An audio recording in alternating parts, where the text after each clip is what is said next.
One of the lessons I think I've learned from this whole season of COVID is what it means to slow down.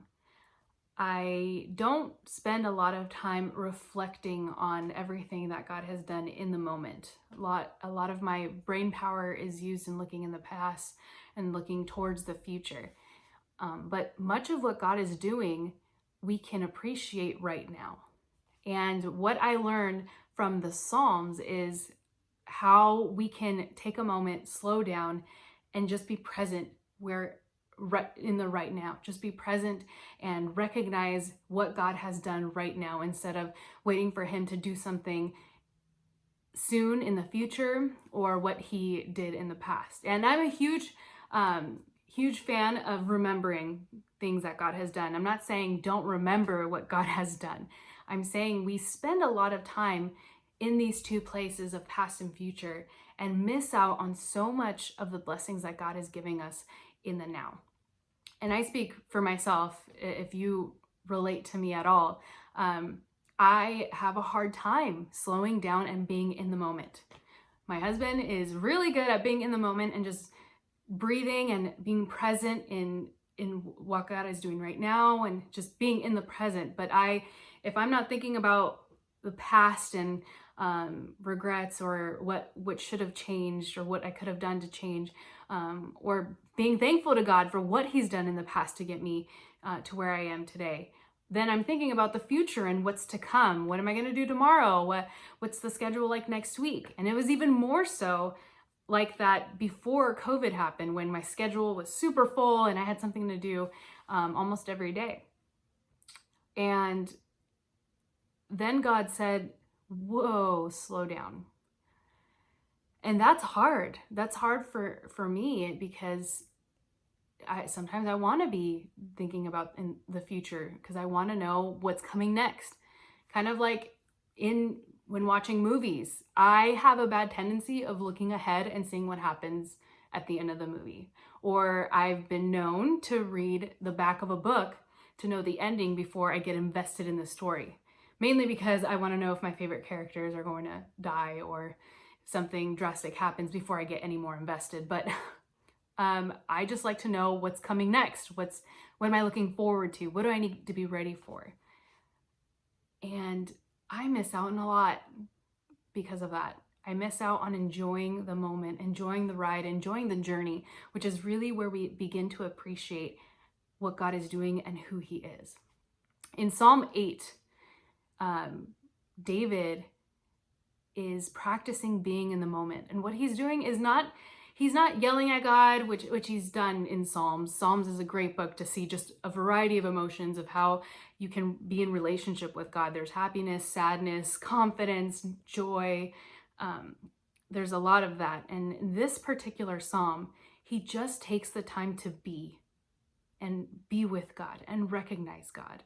And I'm going to start in verse 3, where it says, when I look at the night sky and see the work of your fingers, the moon and the stars you set in place, what are mere mortals that you should think about them?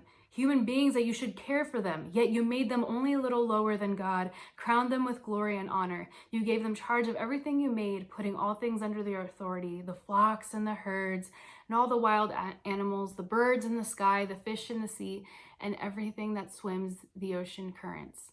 O Lord, our Lord, your majestic name fills the earth. Have you ever taken the time to be in nature? Maybe you hate nature. You think camping is a way to punish people rather than a means of getting away and having some solitude or being free of all the chaos of our normal lives. Maybe you love camping or love being in nature. You love going on hikes. You love trees and the smell that they give, or you love somehow you like bugs that crawl around in the dirt, whatever it is. Have you ever been taking the time to be in nature? And not just be in nature because you were forced to, but be in nature just to appreciate creation. I remember spending time on camping with Warren and Leanne. Some of my favorite memories have been on those trips because there's literally no schedule. You get to just You know when breakfast is, you know when dinner is, and the rest of the time you're hanging out with people, you're hanging out in nature, you're fighting off bugs, you're getting sunburned, whatever you want to do. You just take the time to rest, and you really rest in that time. And I remember me and a couple of friends, we went off and we just, thinking back on it now, it probably wasn't the wisest thing, but we didn't know where we were going. We were just going to drive and find a place to hike and to enjoy the sunset. And we turned off on a dirt road, went a little off-roading a little bit, and finally reached this huge rock. And it was huge. You had to climb up it. So we decided, let's climb to the top because we'll probably get an awesome view of the sunset. So we start climbing. And of course, there's like bugs on the way, and I hate spiders. So I really hoped there wasn't a spider there. But as we're climbing, I would look back and we would get higher and higher and higher. And the higher we got, the more we got to see.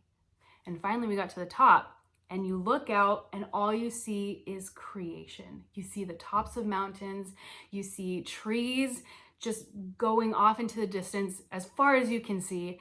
And you see this beautiful sunset just coming down in the horizon. And we just sat quietly and enjoyed it.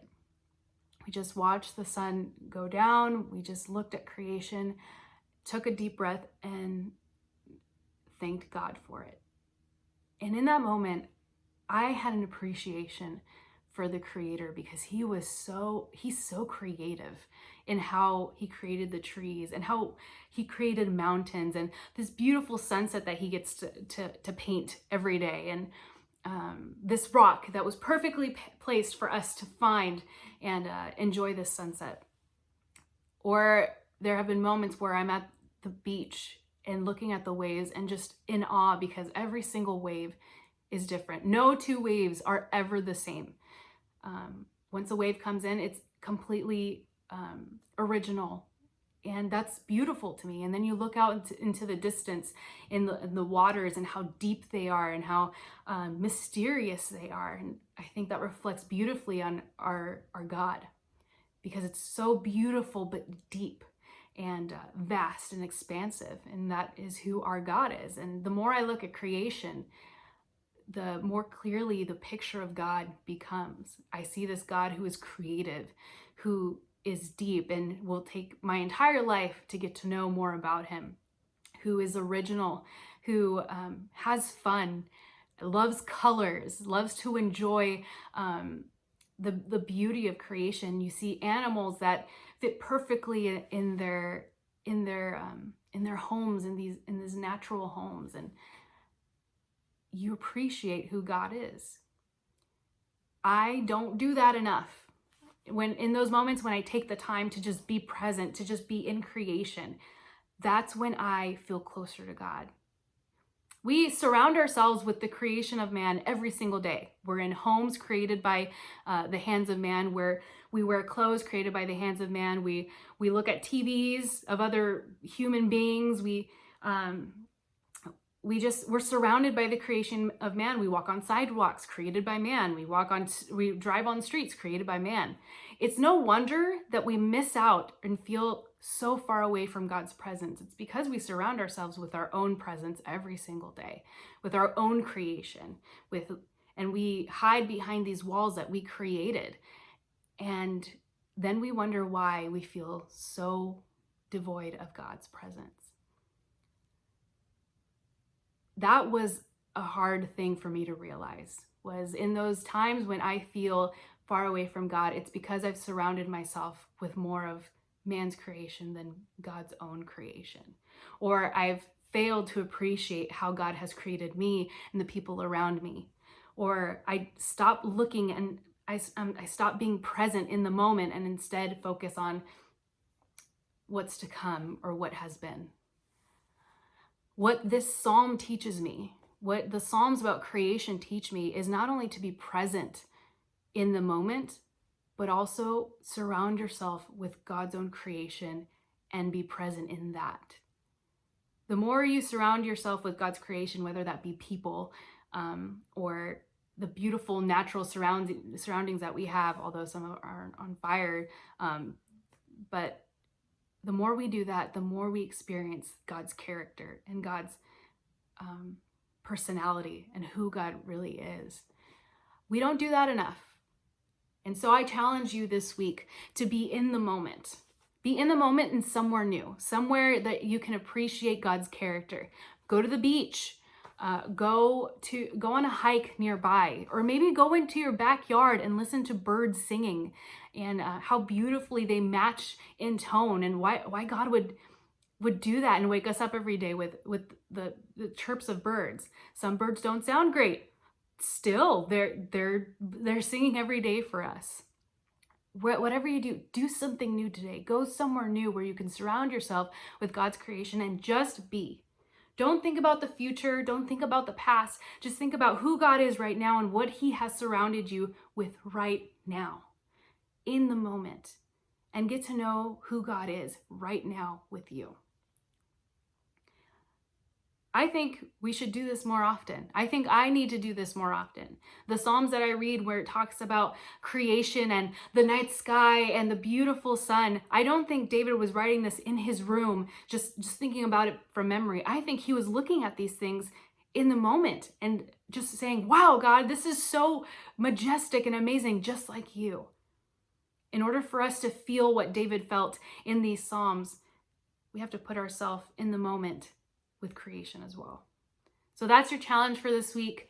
Be in the moment and find yourself in a new place, in a natural creation where you can spend more time with God, or spend more time with someone and look for God's presence in them, because they're his creation. So they have his character in them, within them as well.